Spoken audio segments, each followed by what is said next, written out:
Hey guys, if you want the latest and top stories, go to SaraACarter.com. That's SaraACarter.com. You can also check out the podcast page and download the Sara Carter Show podcast on Apple, Spotify, or wherever you get your podcasts. How exciting is that? And you'll love the new website. It looks great. We've got great writers, and we're keeping up to date on all the stories that mean the most to you. Today, I've got my good friend and chairman of the American Conservative Union, Matt Schlapp, on the show. He's here to discuss, the issues that I think affect us the most, right? Our children's education. Where is God in our nation anymore? What's happening with our freedom and our liberty? He is the author of a book that I'm telling you, pre-order this book. It's called The Desecrators: Defeating the Cancel Culture Mob and Reclaiming One Nation Under God. I don't know how we're going to defeat the cancel culture mob until they cancel themselves out. But Matt gives a way to do it, at least one where we have a voice and where we, even if we disagree with each other, can all get on the same page that our ability to speak, our liberty, our freedom is that important. We are not going to give it up to these leftist Marxist socialists. We are not going to do it. Remember, I'm going to have Matt on the show to talk about this and to talk about his great book. So what do we need to do? I mean, if we're thinking about the future of our country, we're thinking about the upcoming elections, we're thinking about everything that's come into play over the last 5 or 6 years, what do we need to do? You know what we need to do? We need to start listening to one another. We need to start speaking up. We need to not be afraid of the left. We need to stand up for liberty. And we can't be afraid, guys. We cannot be afraid. I'm going to talk to Matt about that too, because Matt had to do that. He had to make a choice. And when he made that choice, he lost a lot of his work because he stood up and he spoke truth. And you can too. And he's going to really help you see how you can do that as well. I want you to follow and subscribe. Get all the links at SaraACarter.com. Go to SaraACarter.com again. And while you are there, sign up for our email list, guys, so you do not get shadow banned. I don't want you to be shadow banned. Guys, now I always talk about this. I talk about AMAC. I love AMAC, right? Why do I love AMAC? Because this is the kind of company that it's not just a sponsor for this show and they help me exist. So thank you very much. But it's a company that actually fights and believes in you. Fights for the things that you care about. It's the Association of Mature American Citizens, right?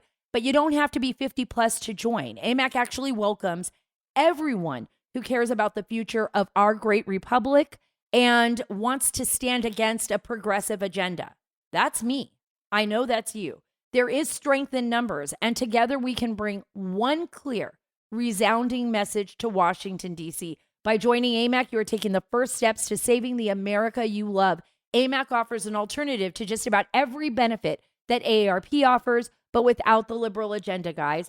I stand with AMAC, and I hope that you will too. I encourage you to join today at amac.us/Carter. That's amac.us/Carter. The benefits of membership are great, but the cause is even greater. Join today at amac.us/Carter. First, I want to start off really quick to give you a quick update on Afghanistan. And I want to remind you that President Biden not only abandoned, our Marines who were there at Kabul International Airport trying to evac Americans out of Afghanistan. He also abandoned Americans there. We lost 13 Marines' lives when he turned over the city to the Taliban, which the Taliban couldn't even believe he did it. Even Taliban leadership was just like, wow, we didn't expect him to do that. But he did. And he gave the perimeter to this terrorist group, and a terrorist slipped in. And remember, we lost innocent people, children, women, men, and 13 of our Marines, and a numerous amount of other injuries. And we abandoned those that were still there because it was such a mess. It was such a chaotic cluster that people were literally left to fend for themselves.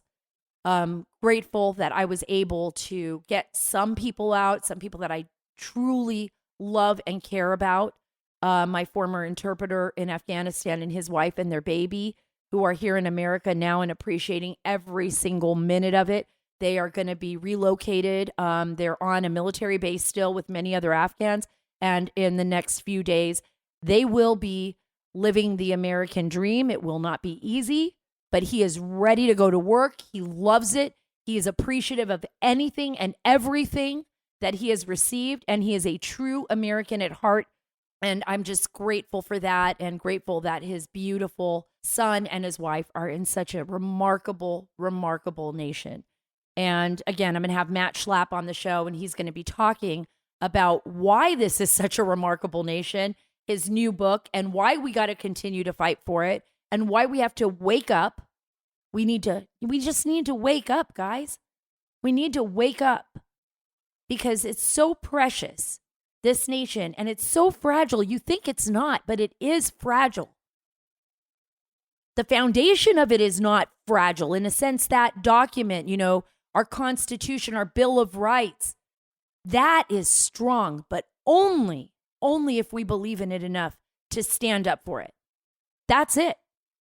Only if we believe in it enough to stand up for it, to fight for it, is it going to have the kind of power it needs to have to be that beacon of light for people all over the world. That's the reason why you see so many people running towards that plane. Remember that? Remember in Kabul where people were just flooding into the airport and just trying to get on the plane? Then some people were flying off of the plane. They went up in the air with the plane.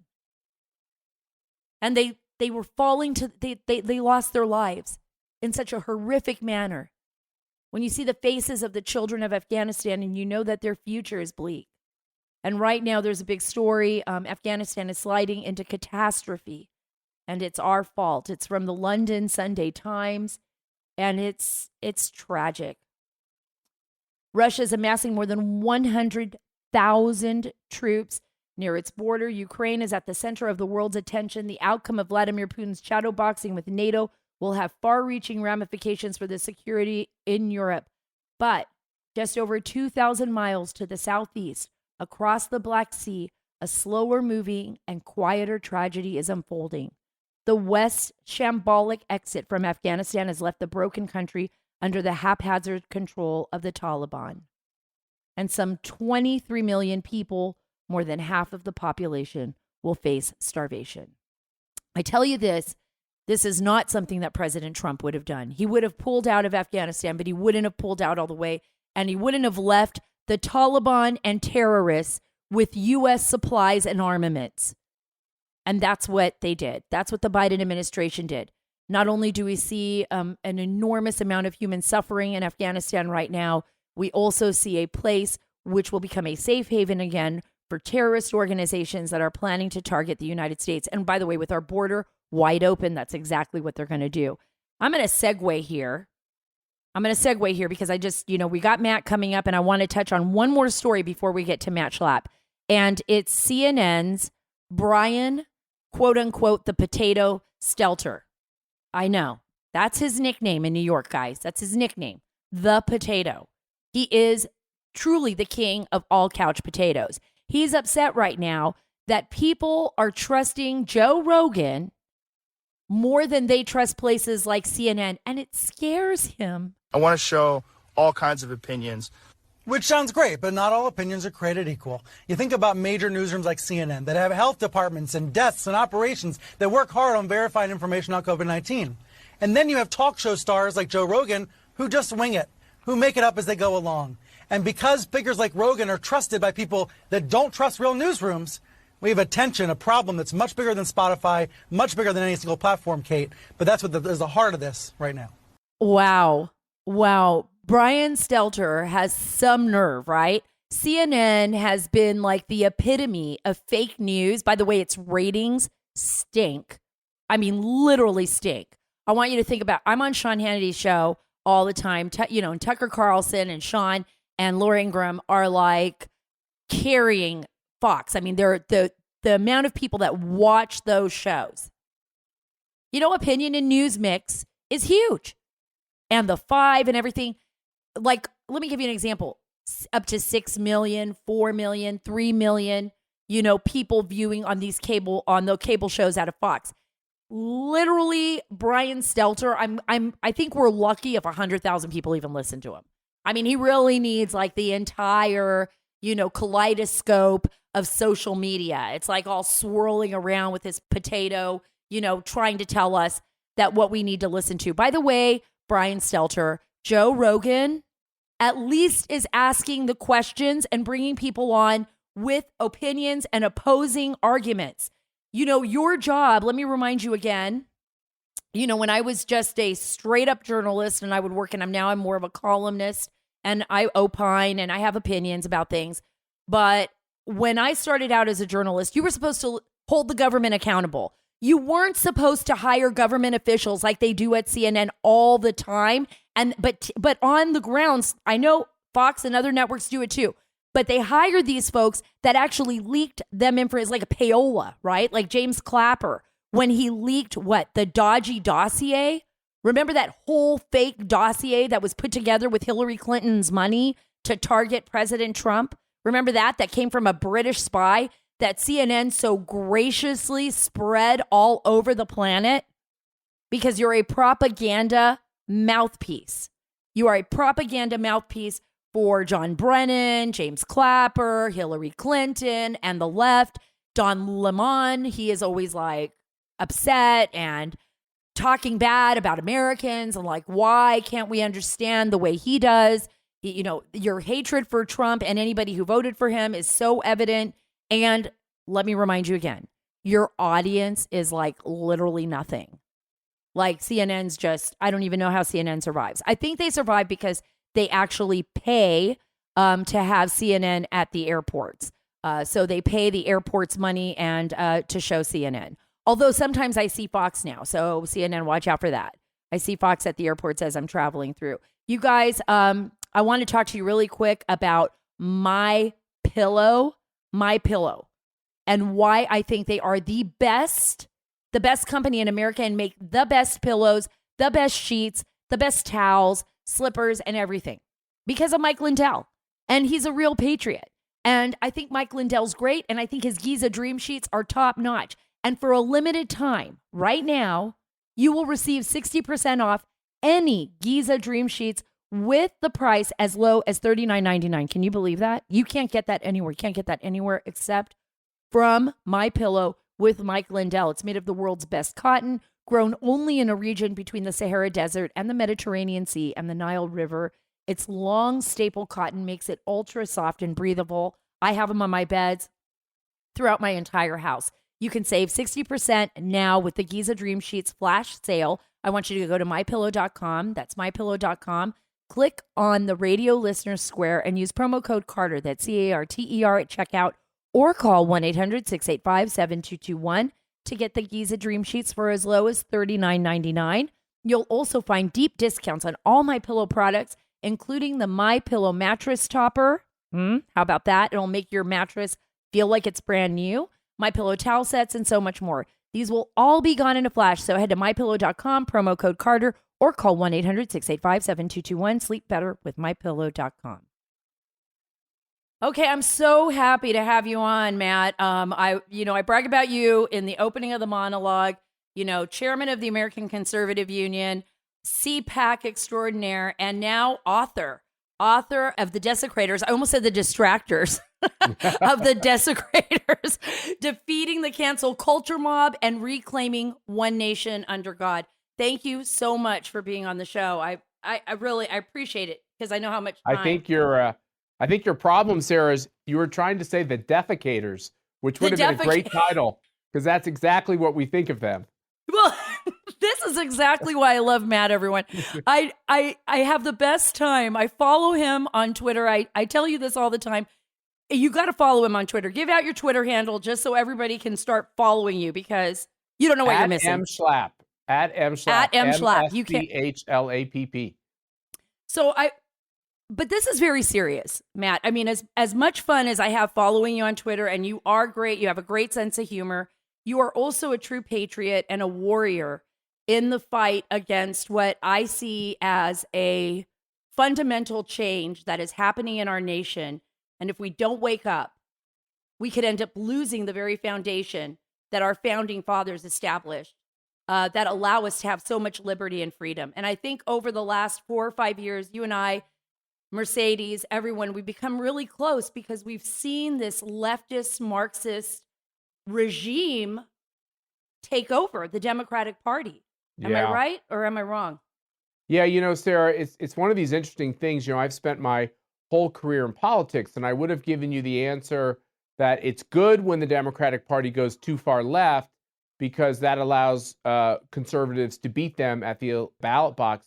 And over time, I've realized tragically that if one of the two major parties in America turns Marxist, it's actually terrible because the history of America demonstrates that every party gets its turn. We go back and forth, and that's just the nature of our politics. And so that means that these socialists will get power, and that's exactly what they were able to do, I say, through corrupt means in 2020. But all socialists come to power through corrupt means. I mean, this is the story of how Marxists get in power, and then when they get in power, unlike more traditional people, they use their power very quickly to take over everything. Well, let's talk about that a little bit because this isn't the same Democratic Party, and we hear it said over and over again of, our father's generation, our mother's generation. This is a very different Democratic Party. Why? Because I believe, as you talk about it in your book, and I'm still reading it. I just got it. I'm still reading it. But through the education system, there has been a cultural change, almost like an indoctrination. I would say ever since the 1960s. And while we were asleep, our children and some of us were being indoctrinated. Yeah, no, this is the sad fact, which is I think we had a blasé attitude. I think my parents had a blasé attitude to, schools are liberal. Colleges are liberal. And ever since the 50s and 60s, that was just kind of well understood. And we figured that kids, get in contact with leftists throughout the education system. But as the old adage goes, then they get married, have a baby, buy a house, start paying taxes, and they become Republicans. And what we've noticed now for a couple generations is that trend didn't happen. They didn't have babies. They didn't get married necessarily. They didn't have a job where they actually ended up paying any income taxes because of the kind of the progressive way our income taxes are administered. So you actually didn't have all these impacts. They didn't feel the tax bite. They weren't worried about having 3-4 kids and how they were going to pay for it. So then what you had is a lot of a growth towards single people who were living in big cities, which they liked, and they didn't really buy into this idea of the trends that normally turn somebody into a more conservative thinker. And of course, the most overriding part of that is the war on religion and the secularization of our society, where if you don't go to church on a regular basis and you don't get married, the likelihood that you're going to stay very left-wing is very high. And those are all the trends we've seen in society. And then if you overlay that with this idea that everything from the media told you that being single is so great, it's so sexy, it's so cool. It's interesting because the people I know who are single are probably the most, sad about the fact that they didn't find a life partner. So it's the opposite of what Hollywood and everyone spins. And these cities are hellholes. Donald Trump was right when he used the bad SH word, holes. They are literally falling apart. It's not cool to be in one of our major cities right now. Matter of fact, it's very dangerous. And it's Democrat. Most of those cities, and in fact, all of them are run by Democrats. And you're absolutely right. I think there is this idea that Hollywood has spread through the media and through multimedia, which is really interesting because as we see now, Twitter and Facebook and all of the social media sites, which were supposed to be a forum for ideas and being able to speak freely, have now become part of the censorship, right? They've controlled the narrative. And these are the people on the left. So a lot of our children are really facing this kind of challenge where they're being told going to church is ridiculous. you need to be a radical. You can be any gender you want to be. You can be any animal you want to be. It's like it's become an upside down world where I'm telling you this. I'm going to ask you how you feel about this. I won't say who, but there is a child that I know who was telling their parents about someone in their classroom, and this is like in the 3rd grade, who was saying, it was a little girl who was saying that she's a boy and that she can be anything she wants to be, and that it would be okay for the other children to be anything they want to be. I think, and her mother is very supportive of this. I think that becomes very confusing for children. And I think our children are facing a very dangerous time in our history where, they don't even know who they are. And the media is trying to direct them and turn them, I believe, against their own parents and against maybe the established morals or guidance that their parents are trying to give them. There's like a conflict there. It's almost like they're trying to take kids away from their parents, put things in their heads. That's right. In the forward to the book, or the letter I write in the book, I thank our pastor, Father Hathaway, the Desecrators. That's right. And, he's been a great a pastor to us, a religious mentor. And one of the things he said in one of his homilies, which I thought was great, is he said, in America today, or in, civilization today, we tolerate everything, but we forgive nothing. We've learned all the wrong lessons from the Bible, which is we actually shouldn't tolerate sin and we shouldn't tolerate dysfunction, but we should be compassionate with those who are struggling with that, as we all are. I know I am. Just follow me on Twitter and you will wonder if I suffer mental problems, because some days reading the news media, I'm in terrible mental anguish. But seriously, even just with the condition of making mistakes in our life, I mean, we all are dealing with this. It's called the human condition. And what the modern society has done is scrambled it all up by saying, no, you have to tolerate everything and almost act like any iteration that a decision makes is good because, as Oprah Winfrey would say, it's my truth. Well, there's no such thing as Sarah Carter's truth and Matt Schlapp's truth. There's truth. Then there is the conscience, which, you never hear this word conscience anymore. But God gives us a conscience where we're supposed to use what they used to teach me, our right reason, properly informed with morality, to then make decisions. And when we feel bad about a decision, sometimes that's not because we're having compassion towards another human being. Sometimes we feel bad about a decision because we know it's the wrong decision. We know it's not the decision that God wants us to make. These are foreign concepts in a world that says a little girl can decide to be a cat, a little girl can decide to be a boy. And instead of giving them compassionate help as they suffer through questions about gender, really what we ought to be doing is helping them understand that when you're a kid, you have lots of ideas and thoughts. And probably a lot of them should never be manifest in their life. It's just part of growing up. Yeah, it's just a state. And your parents guide you and they guide you through it. We've seen that, though, in the education system. We saw it in Loudoun County. I know you're very well aware of, and we're very active in what was happening in Virginia, with the election of Governor Youngkin. I thought that was a phenomenal sign of hope, in my opinion, that things were going to shift in the right direction. Are you encouraged, Matt, about parents standing up to the school boards and to the former governor of Virginia and saying, you know what? No more. And right now we're seeing those truckers just, hundreds, thousands of people in the streets in Ottawa saying, you know what? No more. We see it in Europe right now, where people are walking into the streets. In Great Britain with the mandates, where the government's finally thrown their hands up in the air and said, you know what? No more. Is that an encouraging sign for us, or are we still in a very dangerous place? I think of an image in my head when we think about one person doing something courageous. And oftentimes when you do something courageous, it destroys your life. We call them martyrs in the Christian faith.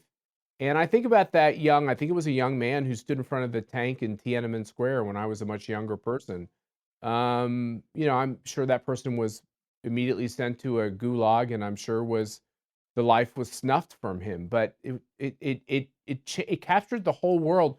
We have been taught to believe that China was this place that was evolving, and we didn't want to be judgmental. We wanted to be tolerant to their cultural path, and eventually the free market would drive China to being, a member of the G7, that picture and others helped us understand that was a false reality. That was a lot of propaganda that was being pushed. And so when I see these moms and dads stand up, or cops that don't believe that cops are racist and they don't want to be indoctrinated by BLM violent ideology, when I see teachers say that parents have the right to see what kids are being taught and what books are in the library and what books they're checking out. Think about this. In Virginia, you could go start taking chemicals to change your gender without telling your parents, and that's happening in other major cities. California too. So California I and think a lot of other states. a lot of it's going on in California. That's right, in these big, broken, blue, brittle states and cities.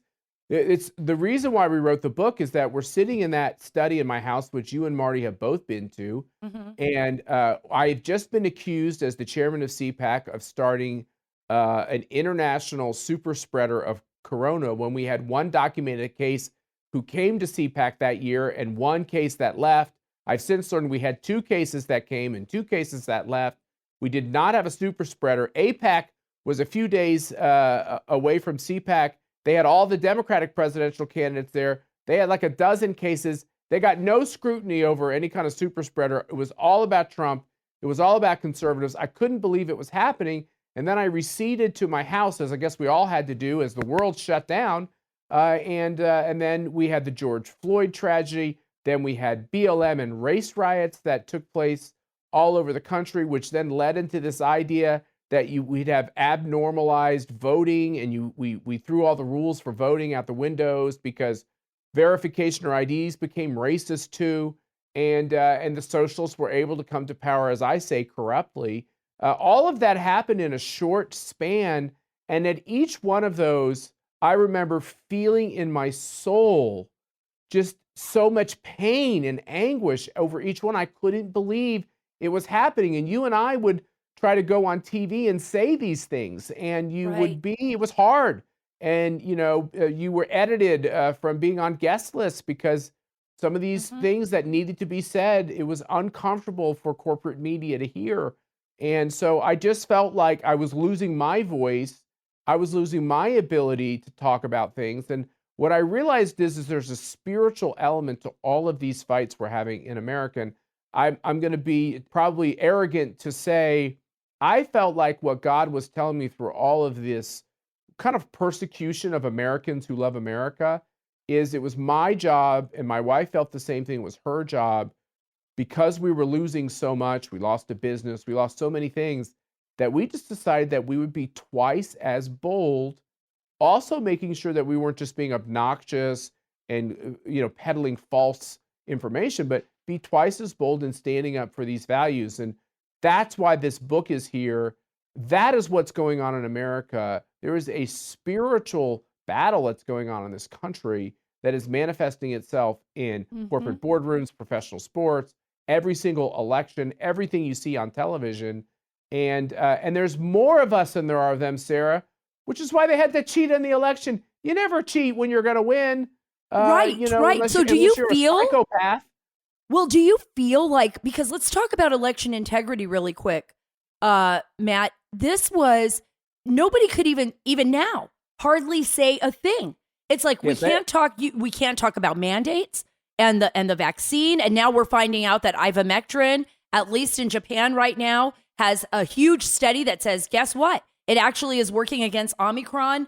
But nobody could talk about it. We couldn't talk about the election or question the election without being censored and literally removed. We see Joe Rogan now. Joe Rogan is up against, a huge battle, even with Spotify. He's up against a battle. And you were up against a huge battle. I mean, just for telling the truth, just for coming out. I mean, I felt this way. I know you felt this way. I was devastated when I heard what was going on with you. And then I felt the same way. I'm like, you know what? We all are given a task, right? And a challenge. And just like you and Mercedes stood up and said, you know what? No more. We're going to take this on as a challenge. You did that, and you gave strength to other people. And they said, wait a minute, I'm going to stand up now. But I think there's a part of me that is, we have 2022 midterms, coming this November. We've got the 2024 election, super excited about CPAC. But I'm very worried about what the establishment, as well as the very leftist Marxists, might do to try to thwart what the American people actually want. So basically, through what we're seeing now with all these videos that have come out in Pennsylvania, there's a group of people up there that talk about patriots and brave. The whistleblower in Pennsylvania who helped take these videos has to be in hiding because the state takes all these aggressive actions against any of us when we try to shine a spotlight on the truth. And you're right. This whole question about the virus then turned into this whole question about Fauci deciding how you would treat the virus. Fauci's been wrong about every aspect of what he's advised us to do. Yet if you are a voice on TV or radio trying to highlight that, the chances are you've been throttled back. And we've all experienced this. And so, but it does begin at the ballot box. And I'd say as Mercy and I are traveling around the country, it's the number one question. It's the number one thing on the mind of every Republican or conservative or libertarian or MAGA voter, which is the presidential campaign last time didn't do its job. The RNC didn't do its job. They didn't have a plan to take care of all of the illegal voting. And do you have a plan this time? And look, I look at Liz Cheney's race in Wyoming. It's an open primary. Democrats can vote in it. I wish I lived there. What'd you say? I wish I lived there. I'd run. You might need to run. Although we do have a good candidate out there in Harry Hageman. Yeah, you do. And so I look at that and I say, okay, I saw this invitation for a fundraiser for Liz Cheney, and it was every kind of former friend of ours, and maybe some people who are still friends. I don't know. Mercy and I are helping her opponent, but it just tells you all the establishment, all the power is for Liz Cheney, even though she's doing everything in her power to create a whole generation of Scooter Libbies. She's trying to use congressional power, illegitimately put forward because there's no minority, to smear a bunch of Trump supporters and people who wanted to support voter ID. It's the very crime that she and her family accused Democrats of when that was pointed at Scooter Libby. It took Donald Trump to pardon Scooter Libby. And the question is, who's going to pardon the dozens of victims from this committee? Because we're going to have those victims, and I'm going to fight that. We cannot allow the Democrats to continue to destroy the reputations of people simply for being a Republican. What do you think about this? The whole and just let me. You can answer it. You don't have to answer it. It's a very controversial subject right now. But this whole idea with the January 6th committee and then some of the people that are being held in in prison, in solitary, being charged. I mean, there's people out there that say some of these folks are political prisoners. There's others that say, no, just leave them in there. They attacked the Capitol. I mean, what do you think's going on here? I mean, I know President Trump stood up and he was like, look, some of these people I am going to pardon. And he made it very clear. And that just caused a whole wave of controversy as well. Look, my view when 1/6 occurred, I didn't go to the rally. I didn't go to the Capitol. I just felt like I had fought so hard to expose the election wrongdoing. And it just seemed like no matter how much evidence we had, no matter how many times we explained it, that the truth wasn't going to come out until later. Now we found out that there was $500 million of Zuckerbucks and other billionaires' money that went to corruptly set up boxes outside the law to allow people to ballot harvest, or as Dinesh D'Souza is saying, these mules that just brought in a bunch of illegal paper ballots and just jammed them in the boxes. Videos are coming to light left and right now. I've had videos sent to me. I mean, this is just the truth. In the end, it will come out. It just takes a while for it to come out. And people say, well, how much of this illegal vote was there? And the correct answer is you really can't know. You can't know until there's a real investigation of what took place. And the problem is they so corruptly covered their tracks by separating envelopes from ballots and because we have anonymous voting in this country, thank God. And, so there's really no way to put some of this back together. And the left knew that. Mark Elias knew it. It's why they engineered it with all of these billionaires' dollars. By the way, we gave those billionaires all of their money by being their customers. And they used it to have a coup in this country. And it's really, it's shameful. And I would simply say, coming to this election, we've got to be awfully careful to make sure that we have plans in place. And that's why 1/6 happened. And for all the people around the Capitol that day, I would simply say this. Anybody who tried to physically destroy the Capitol, it's a crime, and they ought to be punished for their crime. Anybody who ran at a cop and was physical with a cop, they should be punished for that. I think that's a terrible crime. I agree with what Tucker Carlson has said. That's called a riot, and riots are unfortunate, and there are a lot of crimes that committed in riots, and people should be held to account. But my God, Black Lives Matter spent 18 months burning down our cities, killing cops, advocating for physical violence against cops, taking over whole cities, Chaz and Chop, making it so that it wasn't safe to go to your setting office setting fire. I was there with Laura Ingraham the night we went undercover into the Black Lives Matter riots in Washington, D.C., when they almost pierced the perimeter around the White House. Trump had to be brought to the bunker, and they set the president's church on fire. Not Trump's church, every American's president's church on fire. And they were defacing all the monuments and all the federal buildings. I watched this with my own eyes. And our current vice president helped bail them out. All those people got out the next day. This is outrageous. And to act like it's okay to put people in solitary confinement for a year for rioting, even if they committed crimes, which I'm not going to absolve. But what about the other side? Every time they riot, murder, burn down, these people on 1/6 didn't murder people. The Black Lives Matter rioters murdered people. The people were, the security guards, the Secret Service and local cops around the White House, there were dozens of injured officers. Why is there no accountability? Why isn't it similar? Exactly. It was almost like there's two sets of laws. There's two sets of rules. There's two sets of justice. And then the media, the mainstream media, supports one side. So that's it. There you go. You don't even have a voice. Especially for people that were trying to get someone to listen, trying to have some type of justice, even during those riots. And now BLM is obviously being investigated. Black Lives Matter. A lot of the money that they took now appears to have been washed into other investments for Black Lives Matter leaders, like big mansions and cars and other things.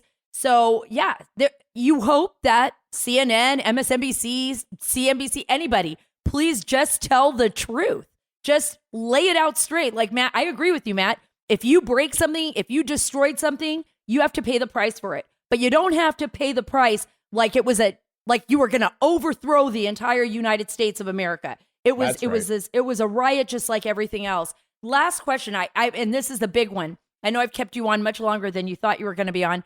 But CPAC, I'm very excited. Oh, thank you. I'm very excited about CPAC.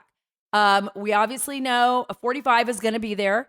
There's going to be Governor Ron DeSantis. I am going to be there. I'm very excited. So many, I would say, voices on I don't want to just say the right, just so many patriots, so many, voices for freedom and liberty. I'm just very excited about this CPAC. Tell us a little bit about it. What should we expect? Let me just say, I now call us Americans who love America, because that's what we are. I love it. Americans we love who our love country, America. And we won't be told it's racist, and we won't be told we are not desecrators. We are not the desecrators. That's right. We're the opposite. And so, yeah, we're very excited about CPAC, because CPAC has got a great history and it's always been a great conference, but I think we've been able to evolve it into a real movement. It's a movement for freedom overseas, and you know that personally, Sara. And it's a movement for which has become, I think, in some ways, the most important political element for those of us who love our country, who are Americans, who love its founding, who love its founders, who love its founding documents, because we're not just Republicans at CPAC. We're not just conservatives at CPAC. We're not just libertarians at CPAC. It's everything you can imagine. America First, MAGA, independent, lots of conservative Democrats, lots of people that represent different elements of society. I think really everybody feels like they can play a role in what we now call the coalition. We used to call ourselves the American Conservative Union, which puts on CPAC. Now we're calling ourselves the Conservative Political Action Coalition. I want to help lead a coalition. I don't want to lead a niche group of people that all have to think the same. I want to help lead a coalition of people from across America who have some differences of opinion, but who will defend this country and not allow our kids' minds to be polluted with this Marxism. Anybody who's an anti-Marxist is a part of this coalition. I totally agree. Wow, that's so great, because I always say that we don't want to be just a little group. We're not saying we're just this. We're just Republicans. We're just conservatives. We are like, there's so many of us out there, independents, like you said, and people who really want to preserve America and preserve what our founding fathers gave us in such a brilliant documentation, the Constitution, our Bill of Rights, our Declaration of Independence. Thank you so much, Matt. This is the Desecrators, guys. You can get it. Sometimes we call them the what? The defecators? The defecators. Sometimes, but this is a brilliant book. I'm so excited. I'm taking it with me to New York today. I'm going to be reading it on the plane. You can imagine the scandal that I am going to cause, but I am going to do a picture for Instagram on the plane with the Desecrators, and I'm going to be flying with a bunch of liberals to New York, I'm sure. So hey, mask and Sarah, all. Do me one favor, just what? For the photo, act like you're eating peanuts and take your mask off, okay? Yeah. I so will do that. You will see the shock and awe. I will make those leftist Marxists cringe and scream. They will hate me. You know that. That's I just awesome. want to get thrown off the plane, right? I'm going to do that, right? I'm going to keep one French fry in my mouth like that guy. I love Eat that it the guy. whole hour. Eat it the whole hour. You're the best, Matt. Thank you so much. Where can people go to get your book? Amazon.com, I'm sure. And where else? But yeah, they can go to Amazon. They can go to Barnes & Noble. They can go to Books A Million. They can go right to the publisher, which is Tan Books. Just go wherever you want. I mean, I'm not a big Amazon user, but quite honestly, that's an important place to show up on the bestseller list, as you know, Sarah. And right now we're in pre-sales. Right, so as many of these pre-sales occur, that means we'll get books in the hands of people through bookstores and such. So I just appreciate everybody. I actually want this book to get out there. I think it tells an important story about this fight in our country. Oh, it is. And this is a fight that is far from over. It is one we need to do for our children and for our grandchildren and for the future of this great nation. Because like you said, Matt, the rest of the world is looking to us. We are the experiment. We are this beautiful beacon of light, and we want to keep it that way. So people in Japan, people in Hong Kong, Taiwan, and as the Chinese start rearing their, extending their tentacles across the globe, and the Russians, we still need to be there. We still need to preserve this. Thank you so much, Matt, for being a part of the show. I can't wait for you to come back on. Thank you, Sarah, and God bless.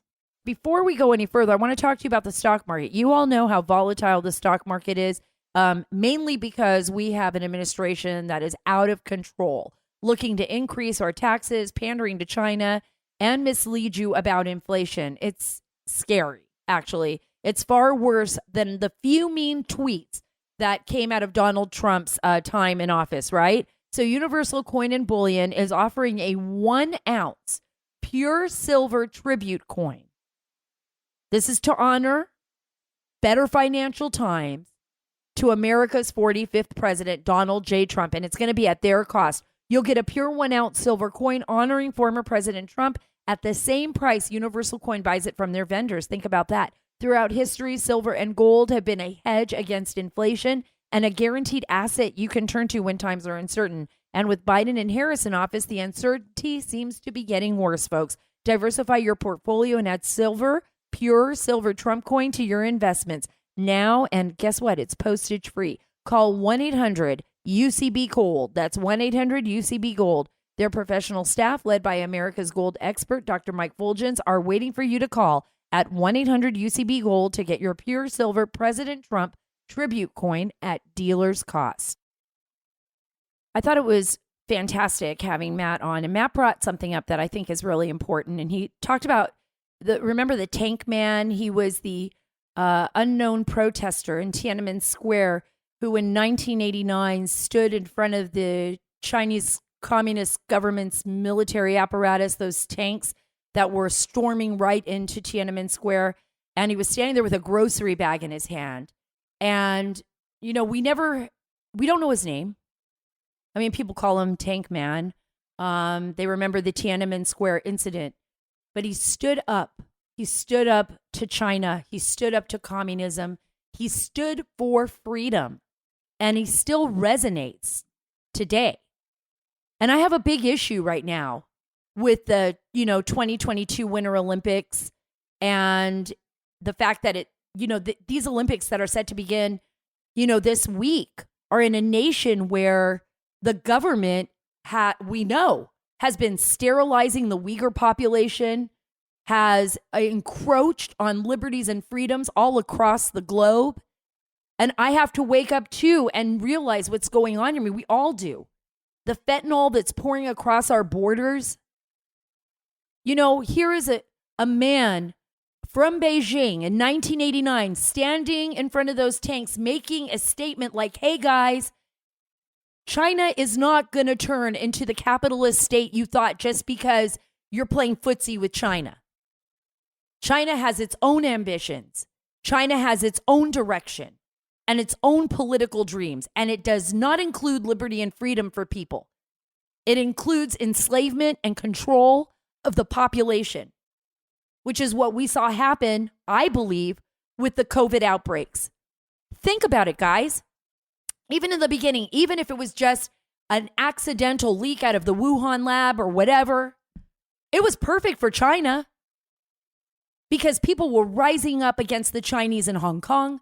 They were rising up against the Chinese in Taiwan. And by the way, according to my sources that I spoke to then, and I wasn't able to positively prove this, so I'm just going to say this with a disclaimer. Some of the Uyghurs were rising up against the Chinese government in China. Maybe even an insurgency of sorts was going to start. There is a reason why we should not be blind. I know it sounds awesome. Beijing 2022, the Olympics. Oh, but our, athletes worked so hard for this. Then we should not have held them in Beijing. We should not have done that. The Chinese are putting all their own demands on us. We're going to use, Chinese digital currency while we're there. You're not going to have our athletes there are going to give up all their rights to privacy. All their rights. And we're going to be turning a blind eye, honestly, to the devastation and the humanitarian crisis that is happening right now in China. I mean, that's okay. If everybody wants to live with it, if you really do not care. Right now, just before I let you go, I'll give you who does care, who doesn't care. Let's look at this. As the 2022 Winter Olympics begin in China, more Americans say they approve by 46% than disapprove 22% of the U.S. diplomatic boycott of the games. That's the fake boycott. It doesn't really mean it's just kind of like a state symbol. I don't believe in that diplomatic boycott. Remember, China was threatening us in 2021 if we boycotted. If you boycott us, we warn you. Well, what are you going to do? What are you going to do? We already got COVID. What are you going to do? What more? What more? Another COVID? I don't know. What are you going to do? So this diplomatic boycott for me is like mumbo jumbo. It just makes people and our lawmakers feel good that they did something, but they're still going to do this anyways.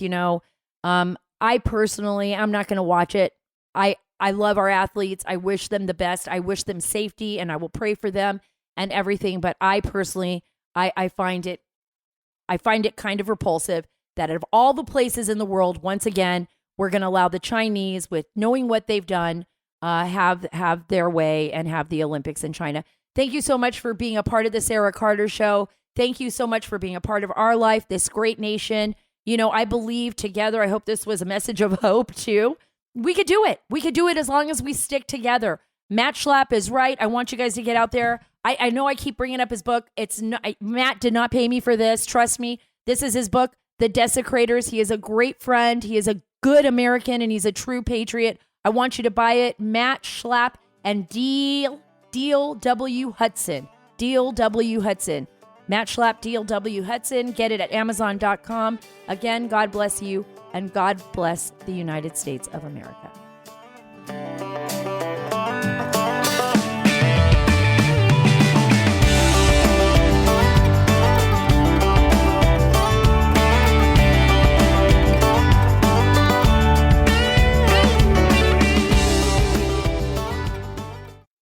Today, I'm joined by Rebecca Weber, the CEO of the Association for Mature American Citizens. It's also known as AMAC. Explain the differences. What makes AMAC superior to AARP beyond the fact that we don't agree with their leftist ideology? What makes us so unique is that we truly do take our marching orders from our membership. Before we go out and about and advocate for any issue, we do consult with our AMAC members, and we do that through a variety of ways. But that really makes us very different, where AARP stood in support of Obamacare, even though their membership was largely against. AMAC will stand in support of our membership. In addition, Sara, we offer benefits. We offer benefits just like the AARP. Ours are better because we offer choices. For example, you can call AMAC for your Medicare, and we're not going to do a one-size-fits-all one plan. The AARP endorses United Healthcare, whereas AMAC has its own trusted in-house licensed insurance advisors that are working for AMAC, stand for our mission of faith, family, and freedom, and then go about offering real choices. We do a lot of things like that I think make us very different and make us, quite frankly, better. Rebecca, thanks so much for being with me today. I'm honored to have you and AMAC as a sponsor for the Sara Carter Show. For more information, folks, visit amac.us/Carter.